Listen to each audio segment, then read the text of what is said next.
ഡിഗ്രിയൊക്കെ കഴിഞ്ഞ് എന്തെങ്കിലുമൊക്കെ ചെയ്യണം, എന്തെങ്കിലുമൊക്കെ പഠിക്കണമെന്ന് മനസ്സിലിങ്ങനെ കരുതിയിരിക്കുമ്പോഴാണ് ഡിജിറ്റൽ മാർക്കറ്റിങ്ങിനെ കുറിച്ച് അറിയണത്. അങ്ങനെ ഒരു ടൈമിലാണ് സ്കിൽപീഡിയയിൽ ഞാൻ ജോയിൻ ചെയ്യണത്. ജസ്റ്റ് ഒരു സ്റ്റുഡൻറ്റ് ടീച്ചർ അങ്ങനത്തെ ഒരു ബന്ധത്തിനെക്കാട്ടിലുപരി നമുക്കൊരു ഫാമിലി അത്തരത്തിലൊരു ഫീലായിരുന്നു നമുക്ക് ലഭിച്ചിരുന്നത്.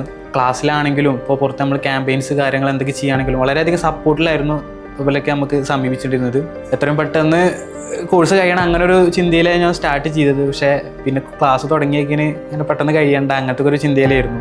എന്തോ 4 മാസം പെട്ടെന്ന് കഴിഞ്ഞു. 2 മാസത്തെ ക്ലാസ്സും 2 മാസത്തെ ഇൻറ്റേൺഷിപ്പൊക്കെ കൂടായിട്ട് അങ്ങനെ ഞാൻ ഇപ്പോൾ മലപ്പുറത്ത് ഒരു സോഫ്റ്റ് ടെക്നോളജീസ് എന്നുള്ള അവിടെ സോഷ്യൽ മീഡിയ മാർക്കറ്ററായിട്ട് ജോലി ചെയ്തുകൊണ്ടിരിക്കുകയാണ്. അവിടെ എന്ത് ആവശ്യം നമുക്ക് എന്തെങ്കിലും ഡൗട്ടോ കാര്യങ്ങളോ എന്തെങ്കിലും ഈവൻ നമ്മളിവിടെ ഉണ്ടായിരുന്ന ആദിലിനോടാണ് കോൺടാക്ട് ചെയ്തത്. അപ്പോൾ ആളെന്താ പെട്ടെന്ന് ആ കാര്യങ്ങളൊക്കെ സെറ്റാക്കി തന്ന് അപ്പോൾ നമുക്ക് വളരെയധികം സന്തോഷമായി.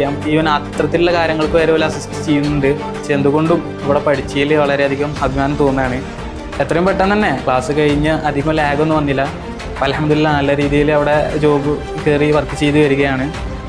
എന്തുകൊണ്ടും വളരെ ഹാപ്പിയാണ് ഇവിടെ പഠിച്ചതിലും ഇവിടുന്ന് പഠിച്ചിറങ്ങിയതിലും. കുറച്ച് മുമ്പ് ഒരു 6-7 വർഷമായിട്ട് ഞാൻ ഇൻസ്റ്റാഗ്രാം ഒരു ഫോട്ടോഗ്രാഫി വീഡിയോഗ്രാഫി ഒരു പേജ് എനിക്ക് സ്വന്തമായിട്ട് ഞാൻ ഹാൻഡിൽ ചെയ്യുന്നുണ്ട്. എൻ്റെ ഒരു പാഷനേറ്റായിട്ടുള്ള ഫോട്ടോഗ്രാഫി കാര്യങ്ങളൊക്കെ ഇടാനായിട്ട്. അപ്പോൾ ഞാൻ അതിലൊക്കെ ഒന്നുകൂടി ഇമ്പ്രൂവ് ചെയ്യണം അങ്ങനത്തെ ഒരു മൈൻഡ് വെച്ചായിരുന്നു സത്യം പറഞ്ഞാൽ ഡിജിറ്റൽ മാർക്കറ്റിംഗ് തിരഞ്ഞെടുത്തത്.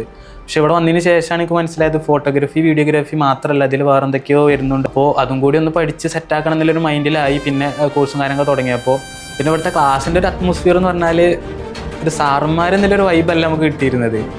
നമ്മളെല്ലാവരെയും ഒരു ആദിൽ ബ്രോ അല്ലെങ്കിൽ ജാസിർ ബ്രോ അങ്ങനെ ഒരു കോണ്ടാക്റ്റിലായിരുന്നു നമ്മളെപ്പോഴും അവരായിട്ട് ഇൻട്രാക്ട് ചെയ്തിരുന്നതും അവർ ഇങ്ങോട്ട് തിരിച്ച് ഇൻട്രാക്ട് ചെയ്തിരുന്നതും. അപ്പോൾ ക്ലാസ്സിന് ശേഷം ഇപ്പോഴും നമ്മൾ ജോലി തിരക്കാണെങ്കിലും എങ്ങനെയാണെങ്കിലും ഏത് ടൈമിൽ അവൾ കോൺടാക്ട് ചെയ്താലും എന്ത് ഡൗട്ട് ക്ലിയറൻസിനാണെങ്കിൽ പോലും അവൾ വളരെയധികം സപ്പോർട്ടീവായിട്ട് നമുക്കിപ്പോൾ നമ്മുടെ കൂടെ ഉണ്ട്.